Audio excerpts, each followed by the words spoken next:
I deeply appreciate the privilege of being here tonight and being a part of this 100th anniversary of the Charlotte Observer. You know, the further I get away from home, the less I hear the name Billy Frank. When I hear somebody say Billy Frank, I know they're from Charlotte. Because that's the place, my father and mother, and my brothers and sisters, that's what they, brother and sisters called me, Billy Frank. And my classmates, I guess, until maybe I was in about the 9th or 10th grade, then they gradually changed over to Billy. And it's a great privilege to be here. You know, Jesus said that a prophet is not without honor save in his own country. And if you're invited by the Charlotte Observer back to Charlotte, that in itself is a great honor. But like many who were born and reared here in Charlotte, I feel like I grew up with the Observer. And when I was a boy, I could never imagine life without it. One of the surprises I had when I left home was discovering that most cities don't have a newspaper like the Observer.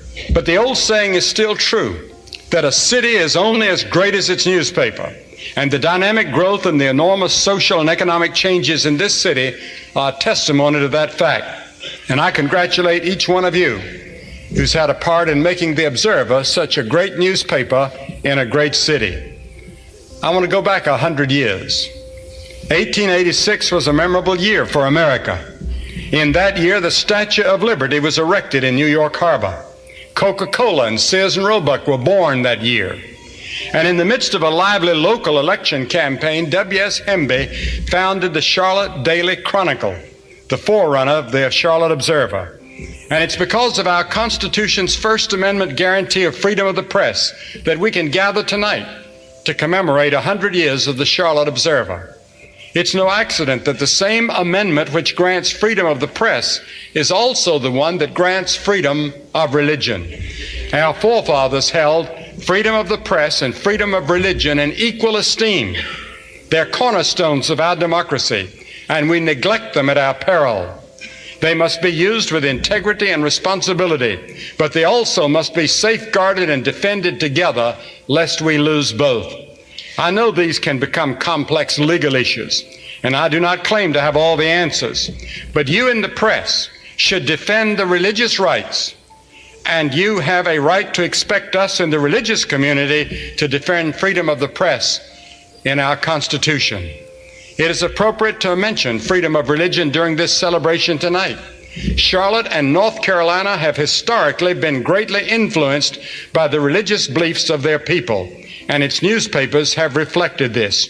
Charlotte was once known as the most church-going city in the United States and even in the world, and was proud of it. Religion was quick to arrive in the colony of North Carolina. In 1671, a Quaker missionary, William Edmondson, preached the first sermon in this state or this colony. By 1730, immigrants were swarming across the Atlantic.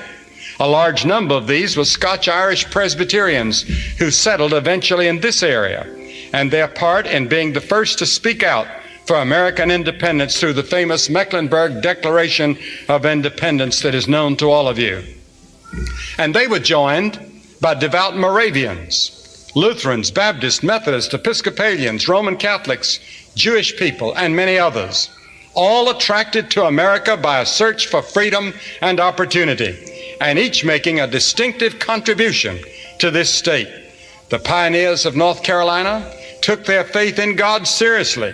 For many of them, faith in God was not just a casual footnote, but was the very center and foundation of their daily living.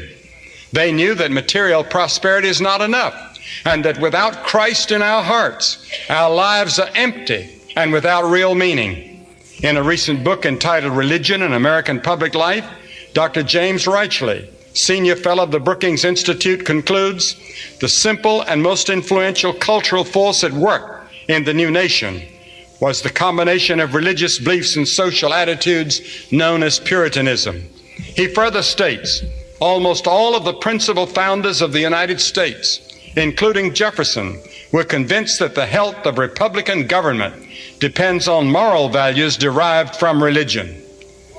Their convictions were correct. Almost every major American social movement in the 18th and 19th centuries were directly influenced by the evangelical revivals which swept the young nation from the Great Awakening onward. Higher education is a good example.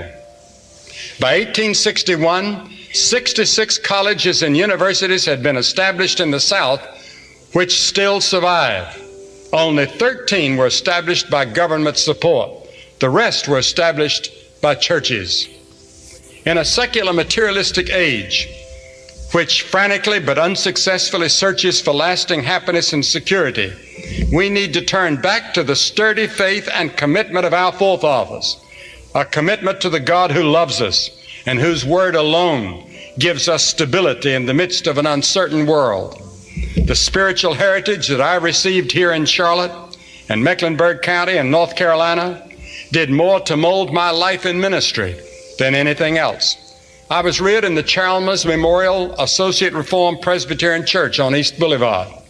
Our church did not put very much emphasis on what was termed in those days revival meetings.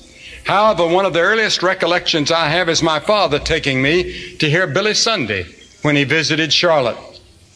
Then in 1934, an evangelist came to town by the name of Mordecai Ham. The committee that invited him here, made up of some clergy and some laymen, built a wooden structure on Pecan Avenue with sawdust on the floor. It was a strange place for me. I was not used to that, and I'm not sure how many it seated. Dr. Ham stayed here for a number of weeks. In the beginning, I didn't go. In fact, I hated the thought of such a meeting. I'd heard so many ugly things about him. But one night, a man who worked for my father took me, and I was fascinated and deeply moved as he preached from the Bible, as I'd rarely heard it preached. I went back night after night, and one night when he made the appeal for people to come forward and commit their lives or recommit their lives to Christ, I was one of those. I had very little emotion, just a simple act of commitment or recommitment. From that moment on, I could never be the same. That was the great turning point of my life. No one knows what the world is going to be like 100 years from now, although we can safely say it's going to be vastly different. I pray that 100 years from now, we will not look out on a world that has been devastated in a nuclear or biochemical war. Many people think we stand on the brink of Armageddon, and we might. The danger is growing. I do not fear so much a nuclear confrontation between the Soviet Union and the United States. The greatest danger we face today is from smaller, less responsible nations who would use their nuclear arsenal in a regional conflict, and from terrorist organizations which might use nuclear weapons to hold entire cities as hostages, or a nuclear accident like we've seen at Chernobyl. As a Christian, I believe that this is a moral and spiritual issue, as well as a political issue to be debated in Iceland and in Geneva and other places. In the midst of whatever changes face us in the future, your task in the Observer as a newspaper will not change. Your task is still, as I see it, twofold: to inform, second, to influence our society for good. Both informing and influencing must be done with integrity and responsibility. And that is why there's a moral and spiritual element in the task of a newspaper. There's no such thing as a cold, impartial objectivity. Edward R. Murrow once said, "I've never known a totally objective newspaper correspondent or reporter." And that's true. How you treat issues will inevitably depend on your own moral and spiritual convictions or lack of them. Don't be afraid of seeing your task as a God-given responsibility of committing your life to Christ and to His will. In that connection, let me say a few words about reporting of religion. Understandably, most press attention at the moment is focused on the attempt of some religious groups and people to exert their influence in the political world. Yes, we have seen the rise of the so-called right during the past few years, and many people were shaken by it, disturbed by it, and perhaps they have a right to be. But at the same time, we've had the religious left for many years making their approaches to the Congress and doing their lobbying in Congress for various bills that they were interested in. And when the right stood up and said some things that they believed in, people became nervous and afraid. No one can understand the conservative and liberal religious movements and their influence in America without understanding the Bible and knowing how various people interpret it. At our conference for itinerant evangelists this past summer in Amsterdam, George Gallup was one of our speakers. And he stated that religious belief often has more to do with behavior than culture, race, education, gender, or economic levels. And he said there's a rising tide of religion in the world and a return to faith. A majority of Americans are interested in spiritual things. And that's why it seems to me that religion cannot be confined just to a religious page if you are to inform and influence the public with integrity. But again, I would like to congratulate the Charlotte Observer on this historic milestone. Newspapers are not as numerous as they once were, but the printed word will always be more powerful and lasting in its effect than the spoken word. And on the 100th anniversary, the Charlotte Observer stands, in my judgment, as a testimony to that truth. May its next 100 years see it, and Charlotte, and Mecklenburg, and North Carolina prosper in even better ways. But I remember that Sir Winston Churchill was invited to address the students at Harrow, where he had gone to school. He was now an old man, and he had retired as Prime Minister of Britain. And the headmaster told the young people to bring their pencils and their notebooks to record what Britain's greatest man of the century, a peerless master of the English prose, would say. He's going to say something memorable, he said, and you don't want to miss it.